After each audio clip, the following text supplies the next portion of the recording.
was a match made for heaven, she often would say.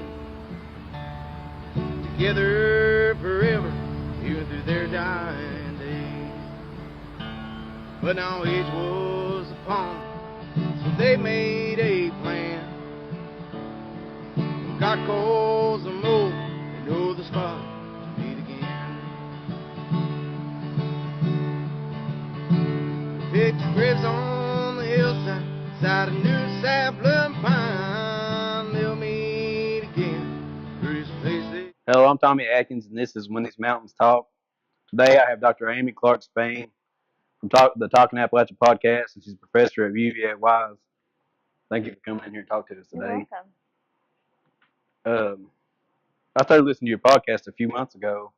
I really enjoyed it because it's something that doesn't make us look like, I guess, ignorant, like some videos do. What got you interested in the Appalachian language and starting the podcast? I think my mama got me started Yeah. interested in the language because she would sit on the front porch when we were breaking beans or doing whatever, and she would tell stories. And I come from a family of several generations, so I have very young parents, and so I had my grandparents and great grandparents, and I even knew my great great grandfather until he. I was like 9 years old, I think, when he passed, but. That's something that's pretty remarkable and not very rare around here, but it's a treasure when you grow up with several living generations. And so what happens is, we worked in tobacco and we made molasses. We made apple butter like we were talking. Yeah. We did all these things. A lot of it happened in the barn or the front porch or the kitchen. But I grew up listening to the older folks telling their stories and listening to the way they told their stories. And a lot of that time was spent with my mama. And it wasn't until I got in college and started to record her and write down her stories the way she told them. And I realized it was poetic. And so that got me interested in our dialects. And nobody had ever told me why we sound the way that we do, where it came from, or that it's not wrong or incorrect, right? Because we grew up hearing that. So that's how I got interested. The podcast came around years ago. Somebody suggested I do a podcast, and I was like, I don't know how to do that. And so I let it go, and I kind of wish I had started earlier. But I just, I'm a writer. I've published things. So I see this as just another way to do my writing, but I guess in a different venue now that people are using other than just reading. So I know they're listening in their cars. I know they're listening like me when they go on walks. And it's another way to reach people, but it's a way to give the book new life and bring everything up to date and just do more with it. I really enjoyed the podcast. I like not the one today, I haven't finished it yet, but last week I loved that one, listening to the old coal miner talk. Thank you. Yeah. It's like my whole family's coal miners and been in the mines for over 100 years, I guess. Yeah. Yeah, and that's part of it too. I just want to share my region with people who don't know about it. I want people to know where I'm from and why I think it's worth talking about. Yeah. I think that's a big thing too. Like, there's like a stigma of our area. People on the outside think we're all like backwards or drug addicts or uneducated and don't work. I mean, there's a lot of problems in this area, but every area has its problems. Yeah. We're not unique in that way, and I think there's just as much to celebrate as to fix. I think it's beautiful here. I couldn't imagine being anywhere else. Oh, I know. It is. Especially coming up fall. I love the fall here. Yeah. You want to tell us about your books? So, I have 2 books. Talking Appalachian. The first one I did was for the Napoleon Hill Foundation, and that one's Success in Hill Country. And that one, that was a collection of interviews. The Napoleon Hill Foundation has this one for sale, and you might find it around in, I think Southwest Virginia Museum has some copies. But I interviewed people that I admired, and then Don Green, who is the director of the Napoleon Hill Foundation, and I sat down and made a list of people that we thought, would be good. And people from Appalachia that have done great things and give credit to Appalachia for doing great things. So, Mike Hilton, who was president of NASCAR at Yeah. the time, um, So you interviewed him in there? I interviewed him. I interviewed That's cool. Napoleon Hill's grandson. Napoleon Hill was from Pound. Really? And I interviewed his grandson, who's a doctor. I interviewed Adriana Trigiani and Lee Smith, famous authors. So, I tried to cover a whole bunch of people Yeah. from different areas in here. Yeah, So like that was that one. NASCAR was like religious thing in our house in the 90s. Yes. We weren't allowed to talk when NASCAR was on. Yeah. I've got all kinds of people in here talking about their lives and how they became Yeah. Carol Dale, who Yeah, is from in the Wise. NFL. Um, so that was that. Yeah. And then the Talking Appalachian book um, is about dialect. It's about the way we speak English, and it's a little bit more textbookish. Yeah. But it's in two parts. The first part is research about where our dialects came from. Um, it covers a lot of things: where dialects came from, how people use them, how they should be taught in schools, or how people should teach kids in school who have our dialects. And then part two is excerpts from some of my favorite authors, Yeah. Appalachian authors like Ron Rash, Silas House, Lee Smith, Denise Giardina, Jane Hicks, Georgella Lyon. And the pieces that we've selected talk about what it means to speak the language. Yeah. That's what that's for. I read that Silas House ones you told me to read. They're really good. Well, we listened to the podcast. Me, my granny, and my wife rode to Cherokee, North Carolina together. And we listened to that podcast with you interviewing him the whole way. She loved it too. Yeah, and you talked about Cherokee. I did one on the Cherokee language too. Did you? So that's something I'm trying to do with the podcast to show how diverse we are Yeah. as an area. It's not just white people. The language Yeah. is made up of different cultures, different races. Yeah. I always ask everybody, what's your favorite memory of growing up around this area in Lee County?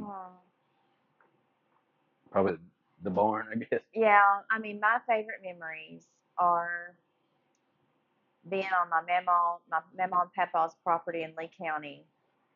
I had a really good childhood, and Yeah. I know I'm blessed to be able to say that because there are people that cannot say that, Yeah. and it really is a gift.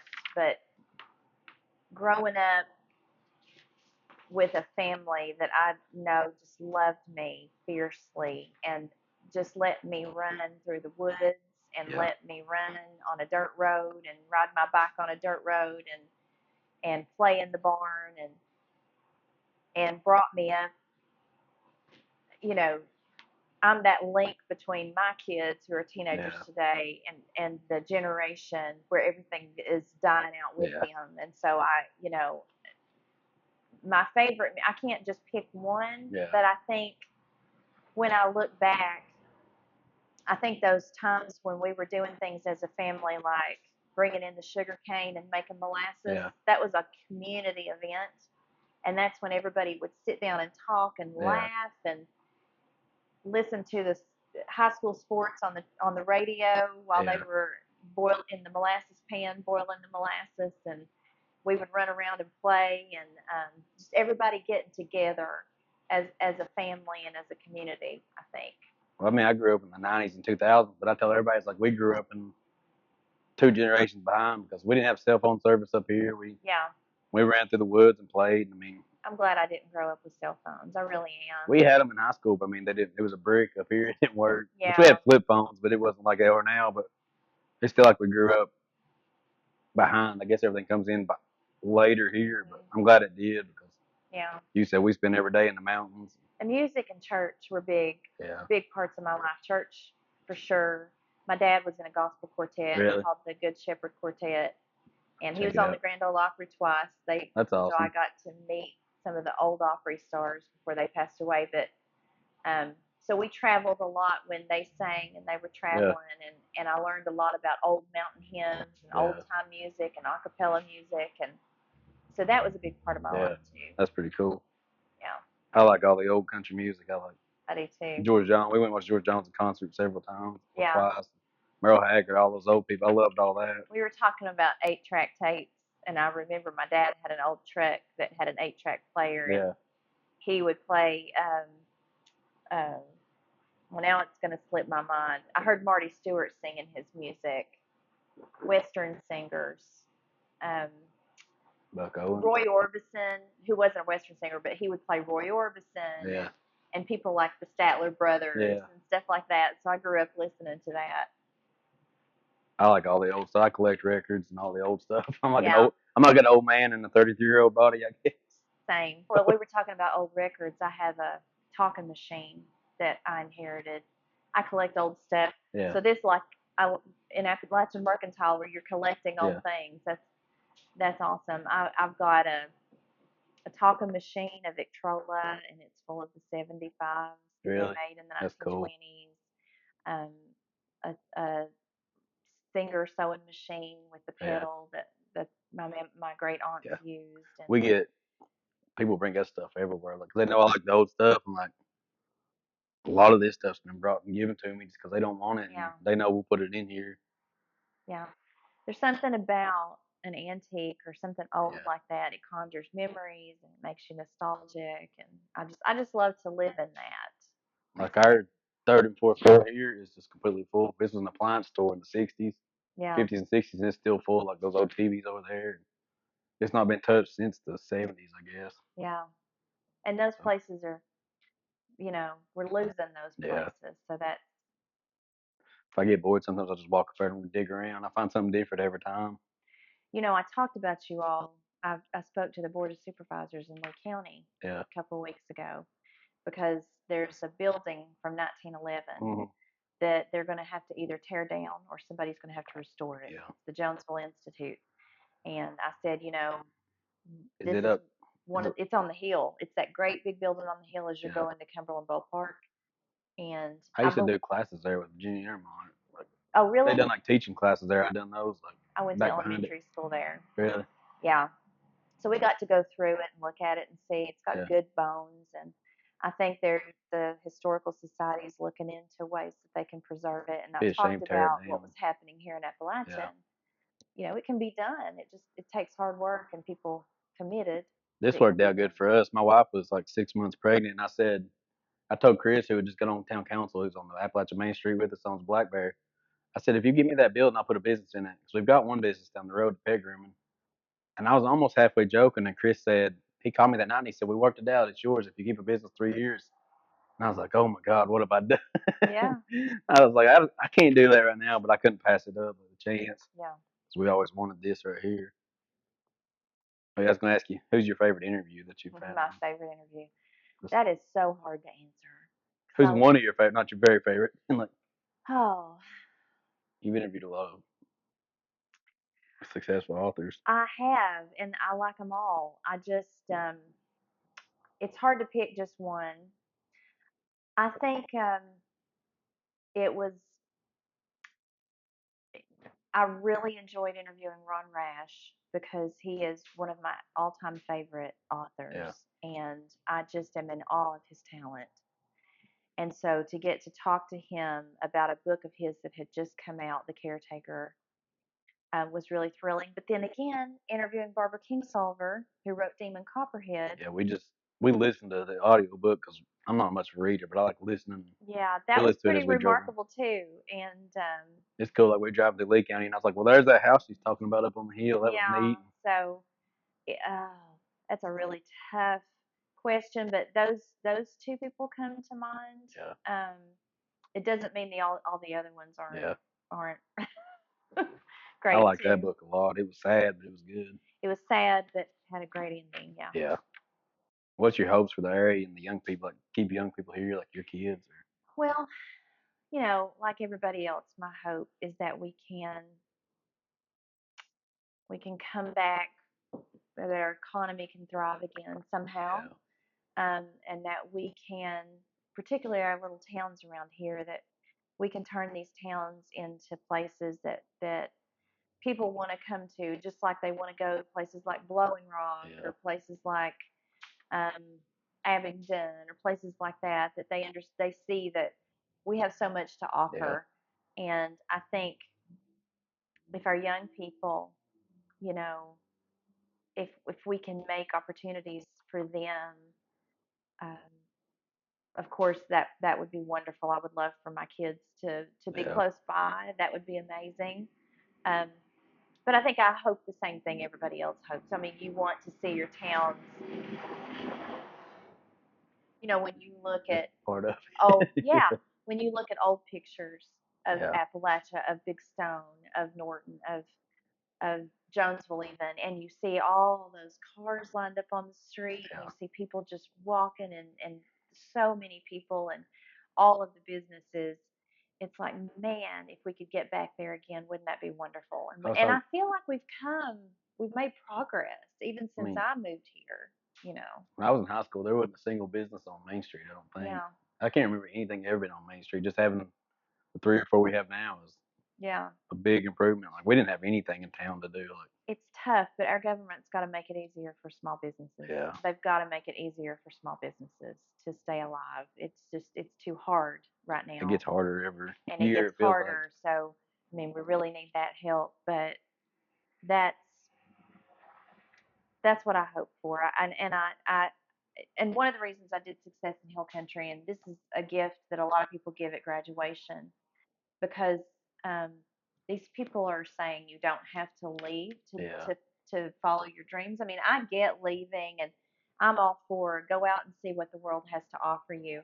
And that's kind of, I mean, I think a lot of us say we went off and we came back. yeah, There's a whole lot of us that went off and came back because there's something about the mountains and growing up here yeah, that draws you back. And so you don't have to leave to achieve your dreams. I think that's yeah. what I want young people to know.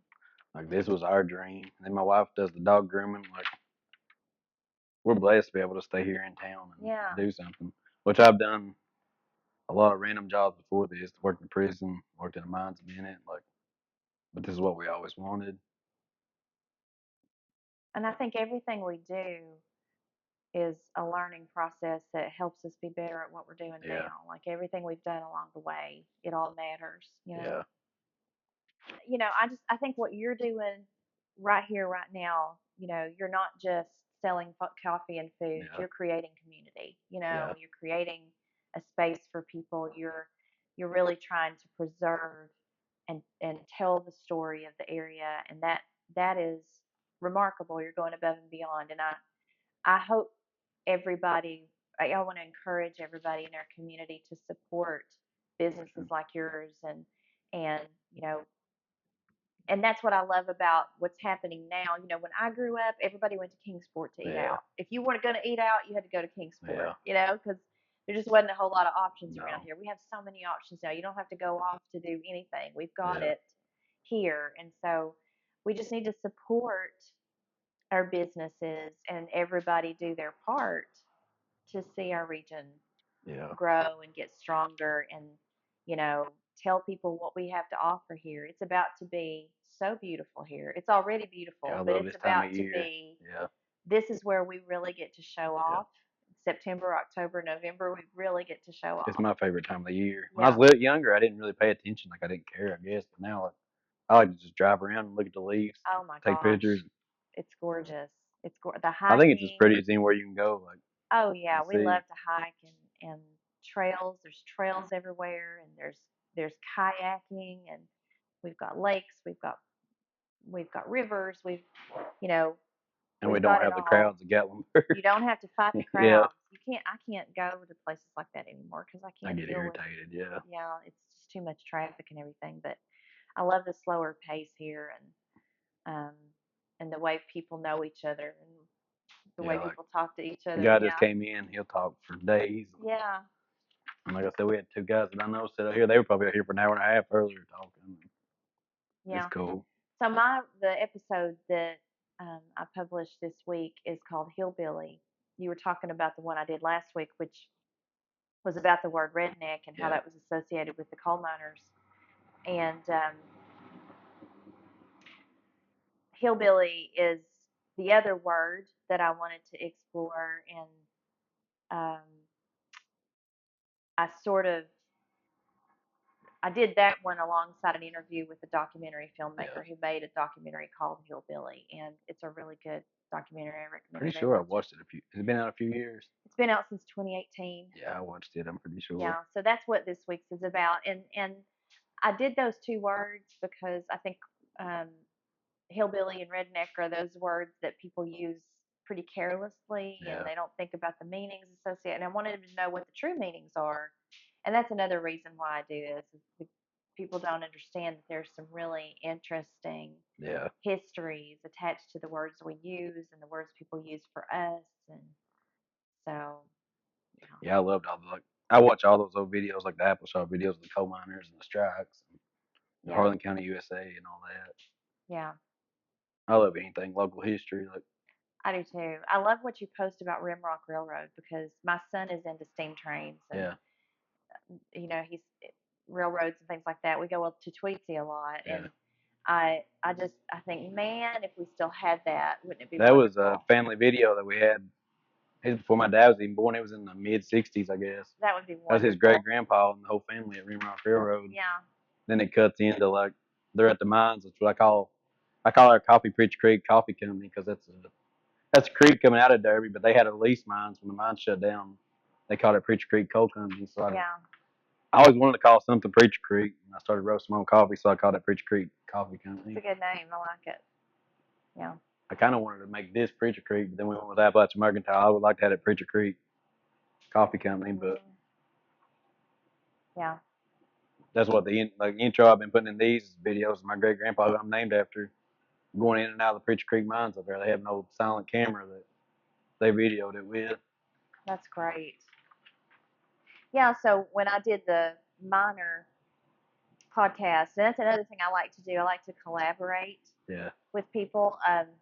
So I made a connection with Apple Shop, who I'm interviewing tomorrow actually for yeah, my podcast, and they have an archive of all these old videos and photographs and things like that. Excuse me.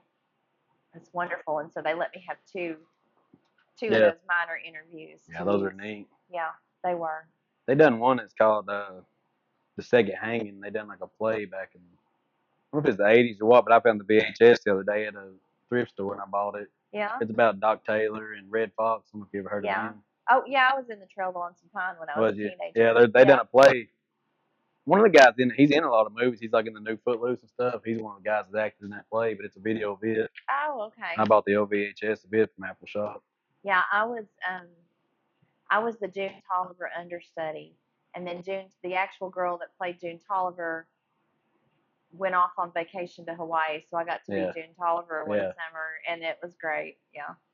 I'm ashamed to say, but I've never gone and watched it You've yet. never watched it? No, I always say every year we're gonna go, and then we never get down there and watch it. Yeah, that was a fun summer. I need to go watch it. It's not like it's very far to go. It's not very far. No, we just get busy and then forget every year, and then it's over by the time we think about it. Well, it's hard when you have little kids too. Yeah. Yeah. Thank you for coming up here and doing this. Thank you for having me, and thank you for doing what you're doing because I think this Appreciate is it. important. Picture cribs on the hillside, side of New